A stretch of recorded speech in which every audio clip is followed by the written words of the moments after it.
Minisita Mbezi ow'ekibuga Kampala n'emirano Kabuye Kyofa Togabye ayambalidde omulodi w'ekibuga Kampala Ssaalongo Erias Lukwago nga bw'ateekeddwa okwesa akakisa kano okubeerako emirimu gy'akolera bannakibuga. Ono ategeeza nti omulodi alemereddwa okubeera ku kyonna ky'akoleredde ekibuga era ng'akadde kano nga talina bantu bonna bamulemesa gwe yandikozesezza ng'omukisa okulaba nga bannakibuga abeerako emirimu egitali gimu gy'abatuusaako. Yali badde afunye mbadde mmanyi nti obudde buno bujjamu omukisa asobola okuweereza bannakampala kuba emirimu gye esatu gy'amulimu okukola.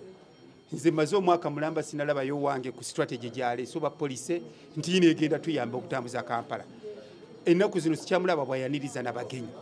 Kanso kuba gye emirimu gye esatu alina okugendanga mu kanso n'abawa alipoota kati bali mu kulwanagana na alipoota ya kanso. So please mbadde musaba naye bannakampala ndooza bwe budde nabo tumwejjeko olw'ensonga ebintu byayanga. Kabuye era ategeeza nga bwe bayimiriza entuula zonna eza kanso saako n'emirimu egigwa mu kkowa erimu olw'ensonga nti waliwo bingi ebiteekeddwa okujjulirizibwa.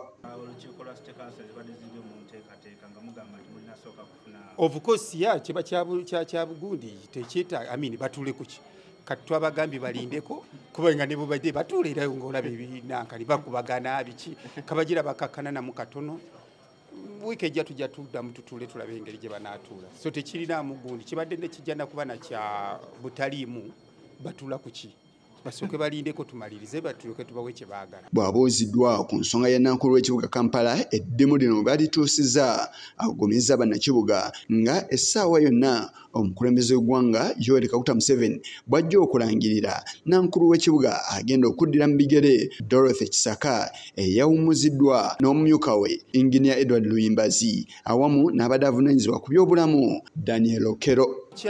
Kyokufuna agenda okukwata office paka we tunafuna anaasemberayo ddala nga President byaluŋŋamizza ekyo ndowooza we kituukidde wano kiwedde kuba yatuwa lwakuna era twamaze dda omusindikira amannya tulinda atuluŋŋamye kuba ebbaluwa yali kkiriya nti munsindikire mulabe tuloke tulabe so twamusindikidde amannya tulinda ndowooza olw'eggulu luno atuddemu so kati ekinkya mukirinde temumbuuza amannya gaani awobeera musezi mulinde bwe tunajjula buli omu ajja kikola ki ajja mulaba naye nga be bamu ku bantu be tulina era bannayuganda ng'abalala so we hope bagenda kukola omulimu omulungi.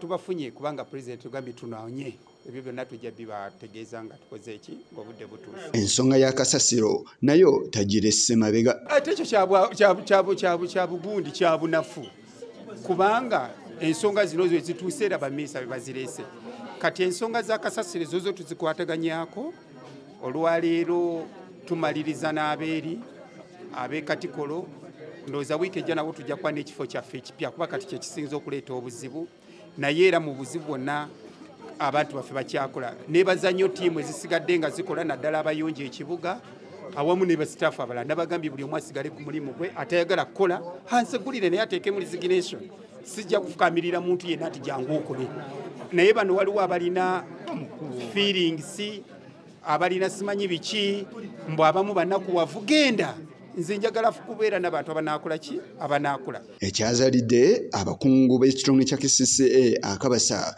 kyekyaliwo kwe kuyimbuluka kwa kasasiro ekiteezi era ng'abantu abawerako baafiirwa obulamu bwabwe wabula nga abantu bonna olunwe balusonga baddukanya ekibuga Kampala okwesuulirirayo gwe naggamba.